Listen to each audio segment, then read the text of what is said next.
Uma coisa interessante o que aconteceu na própria China, na Europa e está acontecendo aqui no Brasil, que não se sabia direito desse comportamento, né? Aumentou muito o consumo de alimentos, principalmente em algumas categorias, com a população confinada em casa.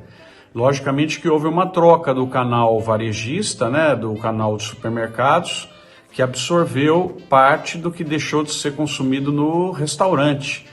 Tem as entregas, tudo que continua funcionando. Então esse ponto é um ponto que surpreendeu por conta da vontade de cozinhar mais, de mais tempo, né? A família agregada, e é um ponto que, de certa maneira, para boa parte das cadeias produtivas do agro, representou uma oportunidade aí de crescimento. Soma-se a isso um comportamento de estocagem um pouco de produtos que aconteceu, fez com que nos últimos 30 dias os supermercados tenham tido um volume de vendas muito interessante. Então, é uma pergunta que surpreende a resposta e o comportamento que foi tomado pelos consumidores, né?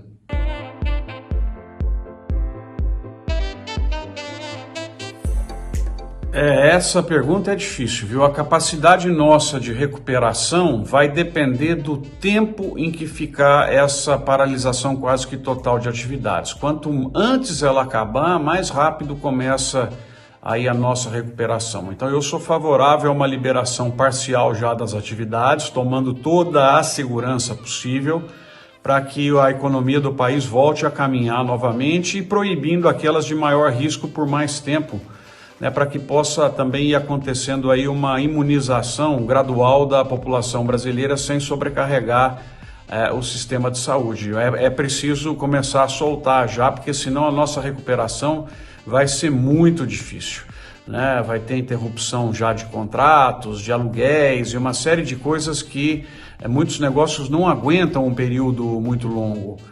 Eu vi agora um estudo de um banco multinacional que, por exemplo, o setor de restaurantes, em 18 dias, em média, ele quebra sem entrada de faturamento. Então, para a recuperação da economia brasileira, nós temos que imediatamente começar a liberalizar as atividades que têm menor risco e o país voltar a caminhar. Foi um golpe brutal, eu nunca vi desse tamanho aí na nossa economia, com essa freada.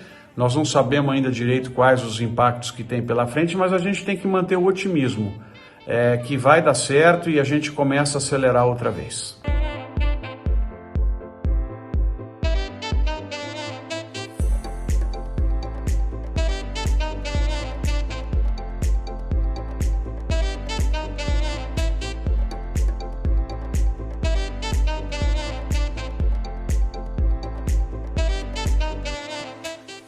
No geral, as cadeias de produção e suprimento estão funcionando muito bem, né? É um privilégio do Brasil e o consumidor brasileiro está cada vez mais reconhecendo isso, o fato da gente estar sentado numa fábrica de alimentos no momento onde vimos tantas imagens de gôndolas vazias, né, nos outros países que enfrentaram essa crise.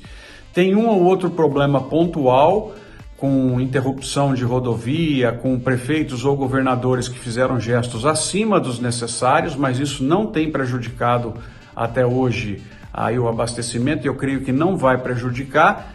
E agora você tem também algumas outras cadeias produtivas que são muito sensíveis ao setor de serviços, e como esse fechou, essas cadeias têm uma complicação adicional. Eu cito aqui flores, né, que é muito dependente de eventos, de canais de venda, vamos dizer assim, para exposições, para casamentos, e como isso veio a zero, o canal varejista não consegue absorver o problema das flores. Você tem também algumas que vão sofrer um pouco mais, como é o caso da cana, por causa do preço mais baixo do petróleo, mas as usinas estão começando a safra. Um ou outro problema com mão de obra por questões de transporte, mas no geral não acendeu sequer uma luz amarela. Enfim, eu confio que as cadeias de suprimento vão continuar abastecendo nesse momento difícil.